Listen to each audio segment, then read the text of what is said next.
Di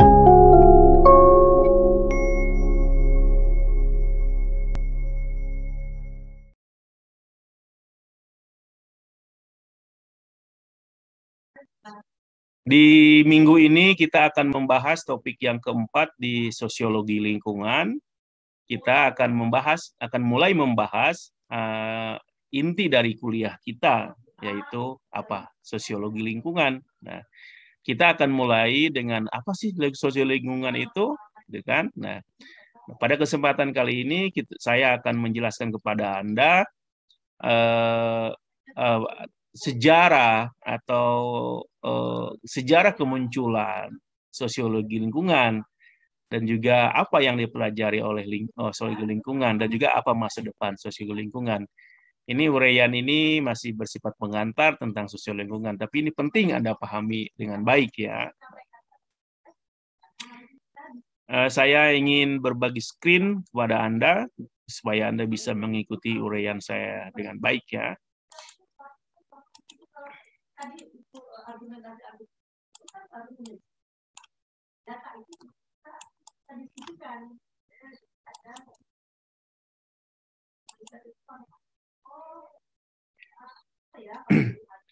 Inilah topik kita di pagi hari ini. Sekilas tentang sosiologi lingkungan, bagaimana kemunculannya, apa objek kajiannya, dan bagaimana masa depan sosiologi lingkungan. Nah, ini yang akan saya uraikan kepada Anda di kesempatan pagi hari ini di pertemuan kita yang keempat ya. Uraian saya merujuk kepada salah satu sosiolog lingkungan, yaitu Riley Dunlap, Environmental Sociology, yang diambil dari International Encyclopedia of the Social and Behavioral Science. Ya. Mari mulai dengan definisi. Nah, paling gampang kan kalau kita biasanya kalau menjelaskan sesuatu masalah supaya kita mengerti, kita mulai dengan definisi kan. Nah, apa itu? Bagaimana sosiologi lingkungan didefinisikan oleh para ahli sosiologi lingkungan? Nah, sosiologi lingkungan itu dalam bahasa Inggris itu environmental sociology. Environment itu bahasa Inggris, artinya lingkungan. Dia kemudian menjadi sifat untuk sosiologi. Jadi environmental sociology atau bisa juga dengan istilah lain sociology of environment. Nah, apa itu sosiologi lingkungan? Sosiologi lingkungan adalah studi tentang interaksi antara masyarakat dan lingkungan. Nah, yang tadi kan seperti yang saya jelaskan bahwa terdapat erat kaitan antara masyarakat, manusia, dan lingkungannya. Oke, nah ini mulai muncul ketika para sosiolog menyadari bahwa hidup manusia, masyarakat tidak bisa lepas dari lingkungan, dan ternyata lingkungan dipengaruhi oleh masyarakat. Walaupun pada awal-awalnya beberapa sosiologi klasik tidak perlu memahami tidak perlu mempelajari tentang isu lingkungan. Nah, para pendukung sosiologi lingkungan mendefinisikan bahwa sosiologi lingkungan adalah pertama salah satu cabang dari sosiologi lingkungan yang secara khusus mengkaji interaksi. Nah, kan kata interaksi itu kan spesifik sosiologi itu. Kata-kata interaksi, relationship, relasi itu spesifik sosiologi. Bagaimana interaksi antara masyarakat dan lingkungan. Nah, bagaimana masyarakat itu mempengaruhi lingkungan dan bagaimana lingkungan masyarakat itu dipengaruhi oleh perubahan lingkungan. Nah, itu kan ada interaksi tuh ya. Nah, karena begitu nyatanya interaksi antara masyarakat dan lingkungan ini, maka muncullah sosiologi lingkungan yang secara spesifik mempelajari bagaimana relasi atau interaksi antara masyarakat dan lingkungan, bahwa sebenarnya bagaimana masyarakat itu dipengaruhi oleh lingkungan dan lingkungan dipengaruhi oleh masyarakat. Nah, begitu eratnya maka penting dipelajari secara khusus dalam sebuah ilmu, subdisiplin ilmu yang disebut dengan sosiologi lingkungan. Nah, ya. Nah, mari kita lihat kapan atau bagaimana sejarah kemunculan sosiologi lingkungan itu. Nah, kalau secara historis, sosiologi lingkungan itu muncul di Amerika Serikat pada tahun 1970-an. Ya. Jadi kalau kita sekarang udah 2021 mungkin sudah 40-an tahun lebih ya, itu keberadaan usia sosiologi lingkungan. Bagi sebuah ilmu ini sebenarnya masih bayi, masih muda ya. Dibandingkan misalnya sosiologi itu sendiri sudah 200-300 tahun yang lalu. Apalagi dengan fisika, kimia sudah sangat tua. Nah, apa yang memicu kemunculan sosiologi lingkungan? Nah, bahwa kemunculan sosiologi lingkungan dipicu pertama kali oleh minat sosiologi atau para ahli sosiologi terhadap tumbuhnya kesadaran lingkungan dan aktivisme. Nah, jadi tahun 70-an itu muncul gerakan orang-orang tertentu atau kelompok tertentu yang mulai memperhatikan lingkungan.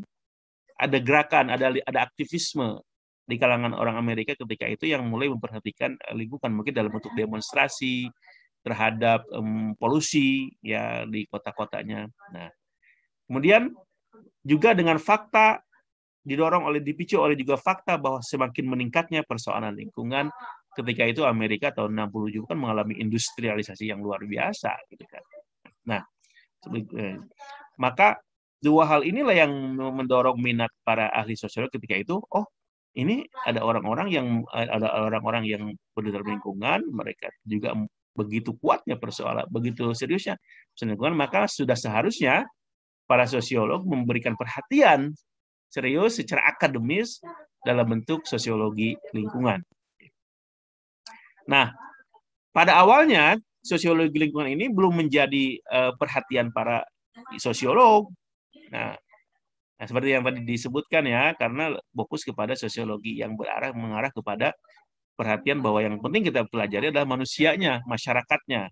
Yang di luar itu tidak perlu dipelajari. Nah, maka ketika kemunculannya itu sosiologi lingkungan masih menjadi subkajian yang marginal, maksudnya itu pinggiran. Jadi belum banyak para sosiolog yang mempelajari lingkungan sebagai isu kajian mereka. Maka awalnya itu masih menjadi isu marginal, isu pinggiran, tidak menjadi bagian dari kajian mainstream atau utama di kalangan sosiolog ketika itu. Nah, karena mereka lebih fokus kepada isu-isu masyarakat kemanusiaan karena paham tadi human exemptionalism paradigm. Nah, tetapi kemudian ya kan, setelah muncul tahun 70-an ada muncullah sosiologi lingkungan, tokoh-tokohnya mulai membangun paradigmanya, kerangka sebuah sosiologi lingkungannya, maka mulai diajarkan di banyak universitas di Amerika dan Eropa ya, gitu kan. Nah, jadi diajarkan tuh dengan mata kuliah tertentu di kampus-kampus di Amerika. Nah, kalau sudah di kampus di Amerika berarti sudah mulai terbangun tuh struktur keilmuannya. Kemudian dari Amerika menyebar ke Asia, ke Eropa dulu, ke Eropa. Kampus-kampus di Eropa mulai mempelajari isu-isu lingkungan secara sosiologis, lalu menyebar ke Asia dan juga ke belahan Indonesia, termasuk ke negara kita ya. Di negara kita termasuk relatif baru, mungkin tahun belum lama ya, lebih muda lagi. Nah, kemudian ada asosiasi sosiologi internasional di Amerika, misalnya ada asosiasi sosiologi Amerika mulai memasukkan tuh sosiologi lingkungan menjadi bagian dari bahasan mereka. Kemudian juga asosiasi sosiologi Eropa juga mulai memasukkan sosiologi lingkungan bagian dari mereka. Juga di Jepang, di Asia dan konteks Asia, asosiasi sosiologi Jepang mulai memasukkan bahasan tentang lingkungan dalam kajian-kajian dan perhatian mereka. Ini asosiasi sosiologi ini memasukkan isu lingkungan dalam kajian-kajian mereka. Nah, bagaimana fokus kajian sosiologi lingkungan? Apa sih fokus kajian sosiologi lingkungan? Kalau ditanya gitu, apa yang dikaji? Nah, sosiologi lingkungan seperti tadi saya jelaskan, dibanding dengan ilmu-ilmu lainnya atau juga dengan dibanding cabang sosiologi lainnya, sebenarnya relatif terlambat dalam kemunculannya. Karena tadi dipengaruhi oleh mainstream sosiologi ketika itu yang masih dipengaruhi oleh sebuah paradigma yang menganggap manusia itu menjadi perhatian utama. Manusia punya kelebihan dibanding yang lain, maka harus menjadi perhatian utama. Ini yang disebut dengan human exemptionalism, bahwa manusia itu dikecualikan dari makhluk lainnya, maka kalau dikecualikan punya keunggulan, maka harus perlu diperhatikan banyak-banyak. Nah, itu kan. Nah, Kalau alam itu terbatas misalnya, tapi manusia tidak terbatas, maka harus menjadi perhatian besar dibanding alam. Nah, itu yang menyebabkan relatif lambatnya sosiologi lingkungan. Nah, setelah muncul sosiologi lingkungan, beberapa atau sekelompok sosiolog, maka mereka merubah paradigma yang HEP tadi, Human Exemptionalism Paradigm, ke paradigma yang baru, yang disebut dengan New Ecological Paradigm, atau NEP, paradigma baru ekologis. Di sini di mana mereka meletakkan manusia, alam atau dan lingkungan sebagai bagian penting dari kajian sosiologi. Dan juga secara umum harus menjadi bagian penting dari analisis-analisis keilmuan.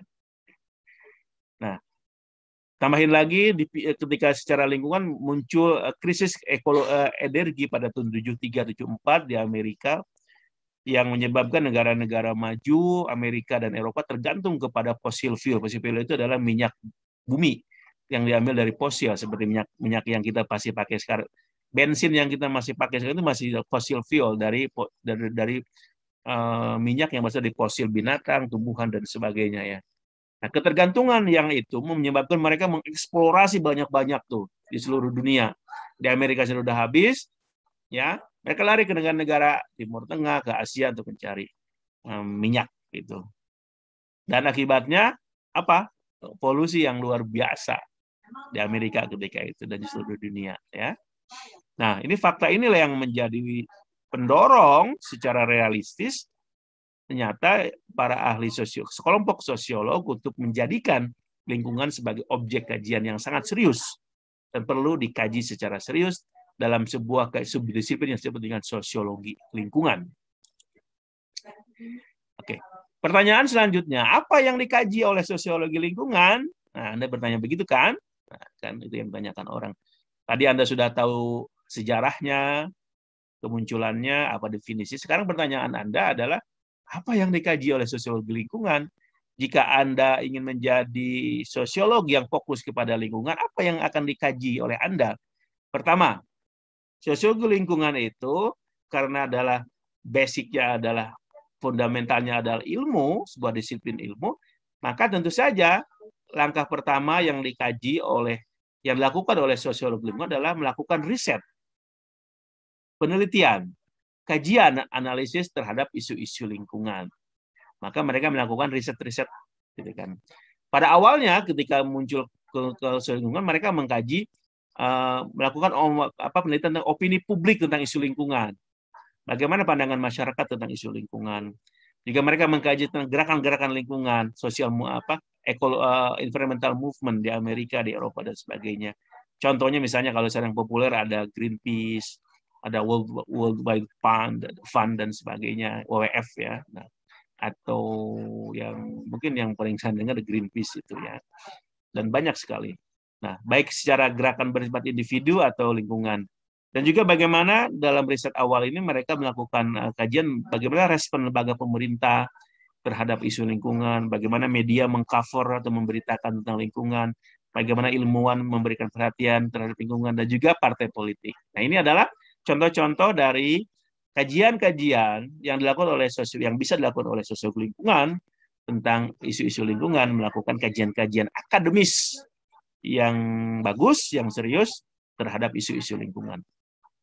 Nah, dalam kajian-kajiannya itu, nah, tentu saja mereka bagaimana mereka mengkaji isu lingkungan. Nah, karena mereka adalah orang-orang sosiolog, maka dalam analisis riset-riset tadi mereka menggunakan analisis dan perspektif sosiologis.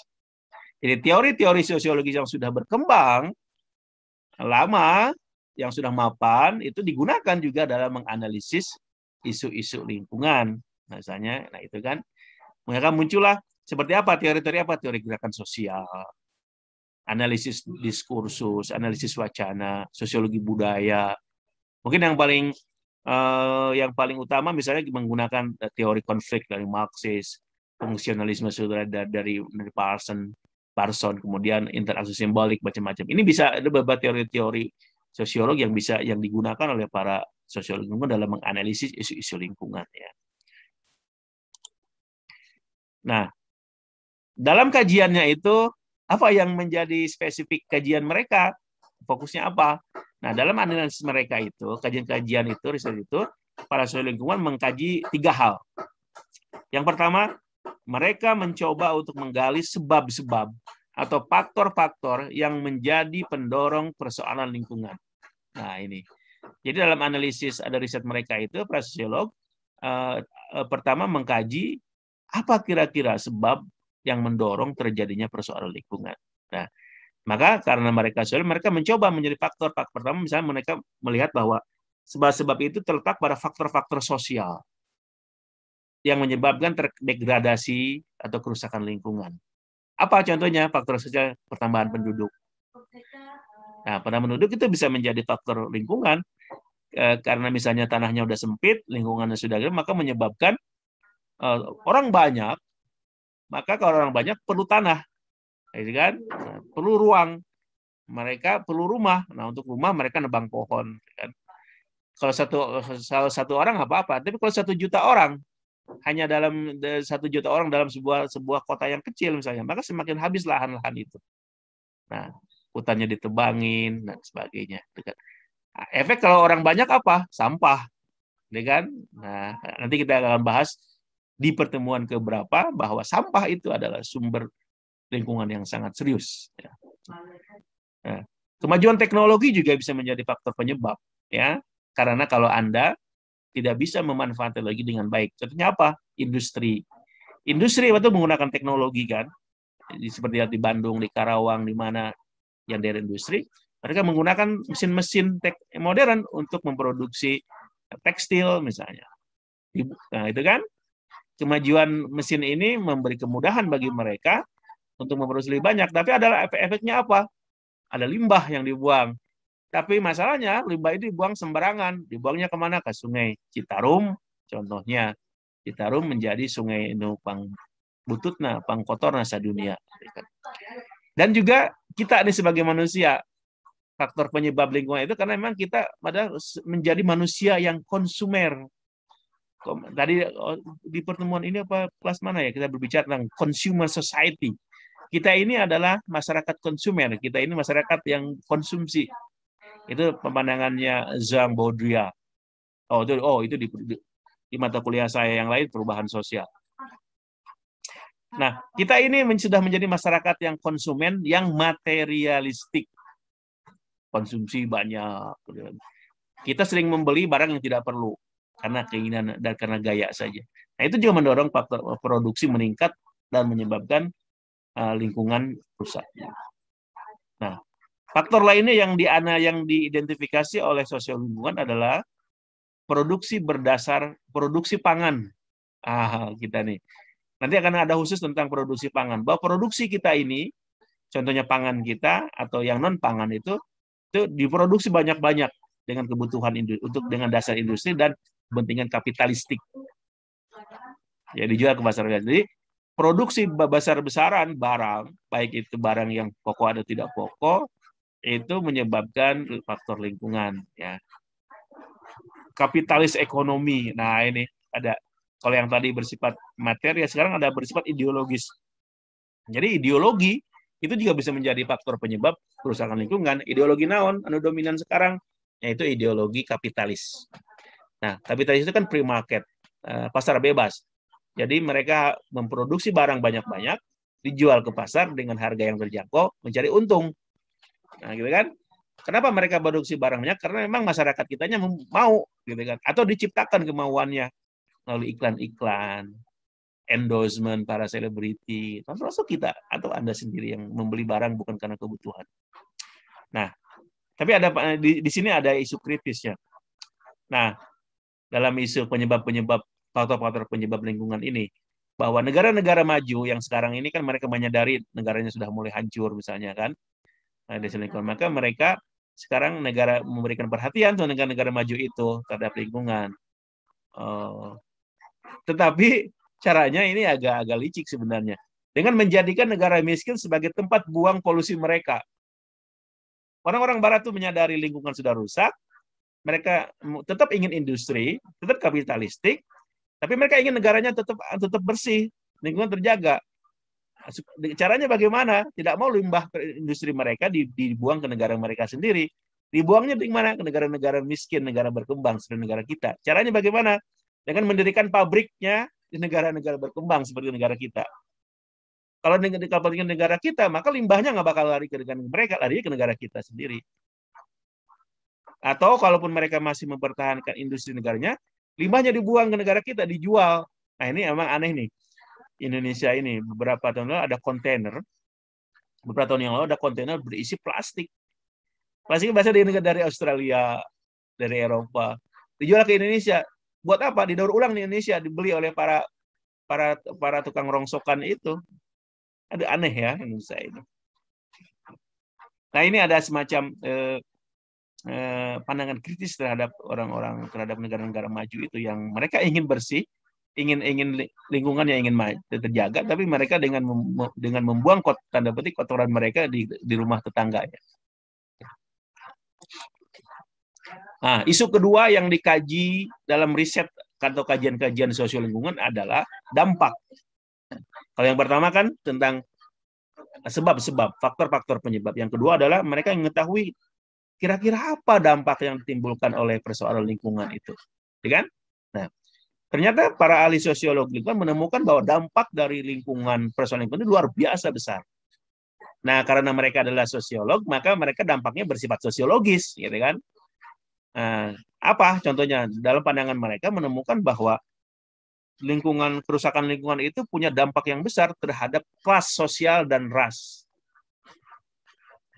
Nah, ternyata yang paling banyak menderita akibat persoalan lingkungan atau kerusakan lingkungan adalah kelompok kelas bawah, bukan kelas atas. Kelas sosial bawah dan minoritas adalah mereka yang paling banyak terkena dampaknya. Berupa apa? Sampah beracun dan bahan berbahaya lainnya. Kenapa? Mereka hidup di lingkungan-lingkungan yang miskin, ya kan? Di pinggir sungai atau di daerah kumuh. Maka mereka yang paling pertama kena dampak limbah industri, ya kan? Apa kesehatan mereka menurun. Misalnya banyak terjadi mereka karena harus menggunakan air sungai yang tercemari itu, mungkin mereka menderita penyakit kulit, gitu kan. Anak-anak akan terkena kecerdasannya menurun. Kalau orang-orang kaya gimana?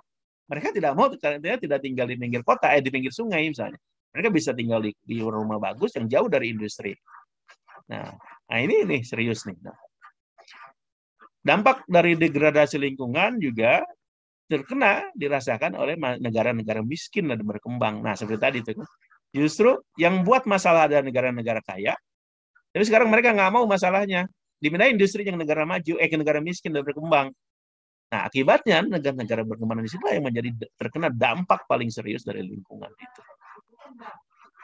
Ya, karena ini sistem kapitalis, maka yang paling terkena dampaknya adalah negara-negara miskin dan berkembang. Pabrik-pabrik ada di negara-negara miskin, termasuk negara kita. Ya, sekarang kalau Anda pergi ke yang saya tahu misalnya ke Australia dan Belanda, hampir tidak ada industri-industri besar. Produksi garmen itu nggak ada, sedikit yang besar. Sepatu sebenarnya ambil dari Indonesia, negara miskin, Vietnam, Bangladesh dan sebagainya. Oke, nah, tapi di sini dibuat di sini di Indonesia misalnya yang membuatnya dibayar murah, tapi ketika dijual di sana luar biasa mahal. Nah, negara-negara miskin ini atau negara berkembang ini ditekan untuk menjaga lingkungan mereka, ya, karena sebagai negara-negara miskin ini termasuk Indonesia sebagai penyedia sumber bahan baku bagi negara-negara kaya hutannya. Nah, ini orang Indonesia ini kadang bodoh juga ya, menurut saya, termasuk nih pengusaha dan pemerintah yang ingin mudah. Orang Indonesia itu tebangin pohon di Sumatera, di Kalimantan dan di mana, dijualnya kayu gelondongan, gitu kan? masih baku, gitu kan? Dijual di negara-negara kaya, masuk ke negara Cina sekarang banyak. Ya, yang rugi banyak itu, ruginya besar sekali, lingkungannya rusak, kita keuntungannya kecil. Kalau dijual bahan baku kan murah. Lalu mereka ketika sampai ke negara Cina dan negara Barat lainnya, dibikin suatu barang yang furniture yang mahal. Dijual lagi ke Indonesia, dibeli lagi orang Indonesia. Tuh, furniture yang mahal dijual di mall-mall itu, yang harganya puluhan juta, misalnya sofa harga 50 juta itu misalnya. Itu kayunya dari mana? Pasti dari kita itu. Tapi dengan bangga Indonesia, oh ini sofa produksi Itali. Itu. Nah, orang Indonesia tuh emang termasuk orang-orang kayanya itu memang bodoh-bodoh pinter. Tapi menurut saya itu dalam konteks itu adalah bodoh. Nah, negara-negara kaya, negara-negara miskin, negara berkembang termasuk kita menjadi tempat buang limbah negara-negara kaya dan industri. Nah, ini adalah analisis-analisis sosiologi terhadap dampak degradasi lingkungan. Jadi ternyata tidak sesimpel yang kita lihat ya dampaknya itu, dampaknya terhadap masyarakat dan juga dalam konteks negara. Yang ketiga, dalam riset-riset mereka, para ahli sosiologi lingkungan itu mengkaji bukan cuma apa penyebabnya, apa dampaknya, tapi juga mereka melakukan apa solusi bagi degradasi lingkungan. Nah, ini menurut saya sosiologi ilmu itu memang harus begitu. Tidak cuma analisis, tapi juga harus memberikan masukan yang praktis bagi orang-orang yang memegang kebijakan atau masyarakat secara umum. Nah, disinilah para hasil-hasil kajian sosiologi itu dijadikan sebagai dasar untuk membuat bagaimana solusi terhadap isu-isu lingkungan. Nah, pada awalnya memang solusi tapi isu masalah solusi ini tidak menjadi perhatian seluruh sosiologi lingkungan ya, terutama orang sosiolog Amerika ya. Sosiolog lingkungan tidak perlu sampai kepada bagaimana menyampaikan kepada solusi. Itu bukan bagian dari mereka. Karena juga mereka adalah menganalisis saja. Solusi adalah bagian orang-orang pemerintah, praktisi, dan sebagainya. Nah, tetapi sosiolog lingkungan bahasa daerah Eropa justru mereka harus juga kita memberikan solusi terhadap isu lingkungan yang bersifat kebijakan, policy making, bagi juga terhadap masyarakat. Contohnya apa? Nah, solusi yang diberikan oleh sosiologi lingkungan ini terdapat minimal pada dua level. Satu pada level mikro, level pribadi individu, yaitu bagaimana mereka mendorong adanya solusi-solusi yang bersifat mikro, yaitu pada level individu kita. Bahwa setiap individu itu harus mereka mendorong pengembangan perilaku individu yang peduli terhadap lingkungan. Ya, misalnya. Jadi secara individu masyarakat didorong untuk peduli terhadap lingkungan, punya kesadaran terhadap lingkungan, misalnya. Contohnya dalam upaya karena energi kita ini terbatas, ya, apalagi yang energi yang bersifat dari fossil fuel, maka mereka memberikan semacam kampanye bagi individu untuk menjaga energi, menghemat energi, misalnya mematikan lampu saat Anda keluar dari kamar mandi. Nah, ini saya yakin Anda jarang lakukan. Sapopoe eta lampu di kamar mandi burung terus kan ya. Nah, kalau Anda sudah mempunyai kesadaran terhadap isu lingkungan, maka Anda nyalakan lampu itu ketika Anda di dalam. Tapi kemudian matikan ketika Anda keluar dari kamar mandi. Ya kan? Nah, kalau tidak ada kita di dalam, buat apa dinyalakan lampunya kan? Tidak perlu. Ya kan? Seperti itu. Atau hal lainnya seperti kita bahas bagaimana kita menggunakan kantong yang daur ulang, tidak mengurangi kantong-kantong plastik yang tidak perlu. Kalau Anda belanja, ya, kalau Anda belanja bawa kantong sorangan, gitu kan? Nah, kalau tuh kantong, jadi apalagi kalau cuma belanjana hiji atau perlu diplastikan, cekel, dicekel sorangannya dibawa balik, gitu kan? Nah, gitu. Nah, itu yang pada level makro. Jadi mereka melakukan kampanye sebagai solusi mereka bagaimana menumbuhkan kesadaran pada level individu tentang perlunya menjaga lingkungan. Bagaimana mengubah perilaku-perilaku individu masyarakat ini untuk menjaga lingkungan dengan perilaku-perilaku yang sederhana, membuang sampah pada yang benar, dengan ada sebut tadi itu ada reduce, reuse, and recycle gitu kan. Nah, seperti itu. Menggunakan kembali barang yang Anda memang bisa dipakai, kemudian mendaur ulang yang bisa didaur ulang, ya, dan mengurangi yang tidak perlu. Itu pada level individu. Sekarang mereka juga memberikan solusi pada level makro, pada level masyarakat lebih luas. Jadi makro level fokus. Nah, disinilah yang mereka memberikan solusinya pada level yang lebih tinggi, pada level negara misalnya. Ya. Nah, pada level negara, mereka mendorong pemerintah untuk mengadopsi perjanjian internasional tentang lingkungan. Ya, itu kan banyak tuh.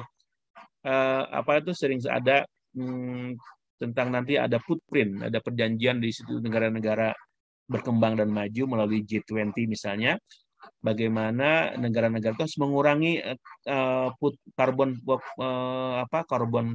penyebaran karbon dari pabrik-pabrik mereka ke udara. Nah, itu kan. Nah, perjanjian seperti itulah yang mesti diadopsi oleh banyak negara supaya menjaga lingkungan. Karena bumi ini kan milik semua orang. Tidak boleh hanya satu negara yang peduli lingkungan, yang lainnya tidak, gitu kan. Gitu kan. Jadi bagaimana mereka melakukan industri tetap jalan, tetapi juga industri yang ramah terhadap lingkungan. Nah, sebenarnya gitu.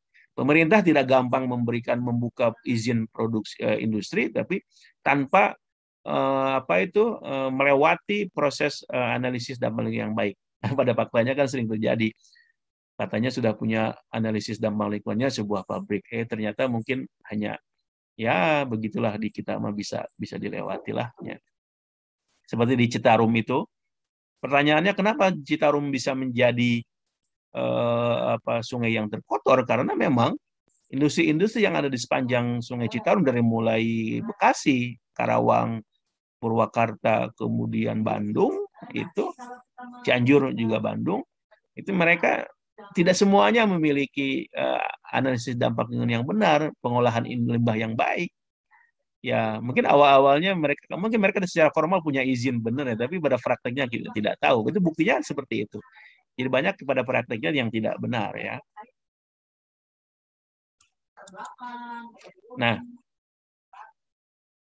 Nah misalnya ada dari segi teoritis mereka memunculkan namanya EMT, Environmental Movement Theory, teori gerakan lingkungan. Nah ini gerakan-gerakan ini fokus menganalisisnya pada sumber dan mekanisme reformasi lingkungan. Nah, gerakan ini misalnya menawarkan solusi persoalan lingkungan. Contohnya apa? Memberikan inovasi teknologi ramah lingkungan dan berkelanjutan. Nah, gitu kan? Seperti itu. Jadi dalam penggunaan teknologi itu mereka mendorong penciptaan teknologi yang ramah lingkungan. Kalau teknologi lama mungkin masih tidak lingkungan, maka mendorong para pencipta teknologi itu menciptakan teknologi yang ramah lingkungan. Misalnya apa? Contohnya ayeuna ya. Munculnya mobil listrik. Nah, ini contoh yang paling bagus menurut saya. Sudah banyak diakui mobil yang konvensional yang berbahan bensin, solar, apalagi solarnya, itu merusak lingkungan.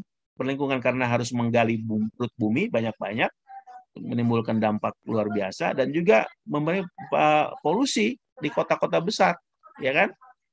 Baik kepada alamnya juga kepada manusianya, gitu kan. Maka didoronglah para pembuat mobil yang ramah lingkungan, yaitu salah satunya adalah mobil listrik yang sekarang berkembang. Ya kan? Bagus, saya kira pemerintah kita punya komitmen situ. Bahkan Indonesia akan kemarin presiden kita sudah meresmikan pembuatan baterai mobil listrik yang terbesar di Asia, ya, gitu kan, kerjasama dengan Korea Selatan atau mana saya lupa.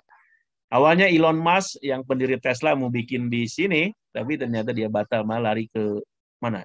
Ke negara lain ya, ke India. Mobil listrik ini bisa menjadi solusi terhadap persoalan lingkungan khususnya udara di Indonesia dan seluruh dunia. Walaupun mungkin tidak 100%, mobil listrik itu bisa mengurangi polusi. Tapi setidaknya lebih bagus lah daripada mobil bensin ya. Tapi persoalannya sekarang harganya masih sangat mahal ya. Oke kan, masih sangat mahal. Tapi saya kira semakin lama semakin murah nanti. Bisa maksud bukan murah, terjangkau oleh masyarakat. Misalkan 20 tahun ke depan itu harganya akan terjangkau oleh masyarakat, sama seperti mobil bensin sekarang ini. Mudah-mudahan saya punya umur untuk bisa menikmati terjangkaunya mobil bensin ya. Anda juga. Nah, lainnya adalah solusinya adalah mendorong adanya green capitalism, artinya kapitalisme yang ramah lingkungan. Nah, kalau kapitalisme yang konvensional kan sama sekali tidak ramah lingkungan. Industri-industri yang kapitalistik itu tidak ramah lingkungan, buang limbah sembarangan. Nah, para sosial lingkungan yang memberikan solusi, ayo kita kembangkan apa yang disebut dengan green capitalism. Kapitalisme yang ramah lingkungan. Kumaha maksudnya eta kapitalisme yang ramah lingkungan? Memang sebenarnya agak aneh sebenarnya ini sebenarnya. Bagaimana kapitalisme yang berorientasi profit sekarang mulai di cara berpikir dirubah. Anda boleh berpikir mencari untung, tapi juga jangan keuntungan Anda itu menyebabkan rusaknya lingkungan dong, gitu kan? Nah, gitu. Harus dua-duanya tuh. Kita tidak bisa tanpa alam, maka Anda dalam berbisnis juga jaga lingkungannya. Mesin yang Anda buat harus ramah lingkungan, buang limbah yang sebagainya. Anda boleh buka hutan misalnya, menanam sawit misalnya, kalaupun sulit contoh sawit ya. Tapi sawitnya itu jangan, harus dijaga lingkungannya. Tidak lingkungan masyarakatnya terjaga secara sosial budaya, orangnya dihargai, keberadaan mereka, binatang-binatangnya tidak boleh dimusnahkan. Juga harus ada bagian yang jelas bahwa tidak semuanya harus dijadikan pohon sawit misalnya. Jadi ada merubah cara berpikir para kaum kapitalis dan bisnismen itu supaya mereka bukan hanya mencari untung, tapi juga mereka berpikir masa depan, keberlanjutan bangsa bumi ini untuk sekarang dan masa depan. Nah, yang terakhir, solusinya adalah kalau tadi kepada produser kapitalis, sekarang pada kita sebagai konsumen. Yang mereka mendorong munculnya namanya green consumerism. Konsumsi yang ramah lingkungan. Nah, kita sebagai konsumen nih, tentu kita harus menjadi konsumen yang ramah lingkungan. Seperti tadi tuh, Anda harus memilih produk yang ramah lingkungan. Anda bisa menolak produk yang dihasilkan yang tidak ramah lingkungan. Maka kalau Anda pergi ke negara-negara maju, itu ada tandanya tuh di produk tertentu. Oh, ini produk ini dibuat dari hutan yang dilindungi, atau dari hutan yang melakukan penjagaan terhadap lingkungan. Kalau tidak itu mereka nggak mau beli. Nah, gitu kan. Mereka bahkan dalam kasus ketika saya masih di sana, di Australia tahun berapa? Antara 2010 sampai 2014. Tuh, di sana ada gerakan mereka tidak mau membeli minyak goreng produksi Indonesia. Ya, karena mereka tahu produksi minyak goreng Indonesia itu dari kelapa sawit yang merusak alam. Ya kan? Merusak orang hutannya, merusak petaninya, merusak kalangan adatnya, dan sebagainya. Ada gerakan memboikot produk-produk kelapa sawit Indonesia. Walaupun sekarang pemerintah melawan juga.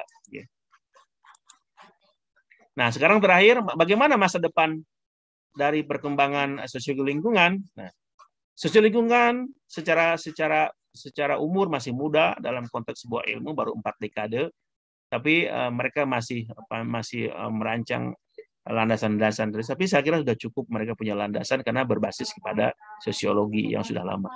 Sekarang sosiologi itu sudah banyak menyebar ke Asia, melahirkan sosiologi lingkungan model lokal, misalnya di Jepang, meski tetap menggunakan perspektif Barat. Nah, Indonesia juga nanti kita seperti sekarang ini kita masih menggunakan sosiologi perspektif Barat. Nanti kita sendiri harus bisa mengembangkan sosiologi lingkungan adalah perspektif Indonesia dengan memunculkan misalnya pandangan-pandangan kearifan-kearifan lokal yang sangat kaya dari Indonesia, dari orang-orang suku Kanekes di Sunda, dari orang-orang Dayak di Kalimantan, dari orang Jawa di Jawa misalnya, dan dari orang di Sumatera dan sebagainya. Nah, dengan demikian sosiologi lingkungan akan tetap menjadi subdisiplin ilmu yang sangat penting di masa depan. Akan memberikan kontribusi bagi analisis dan bagi juga solusi atas persoalan lingkungan dengan melampaui batas-batas dunia akademia. Maksudnya, sosiologi lingkungan akan tetap berkembang secara akademis, ya. Bagaimana mereka memberikan analisis dan terhadap isu-isu lingkungan, tapi juga mereka lebih dari itu akan masuk kepada dunia di luar akademik, kepada masyarakat, kepada pemerintah dengan cara memberikan solusi dan masukan bagaimana kebijakan-kebijakan pemerintah itu pro terhadap lingkungan. Dan juga bagaimana membangun sikap masyarakat kita individu, orang yang pro dan cinta terhadap lingkungan. Karena inilah bumi satu-satunya yang masih bisa kita tinggali.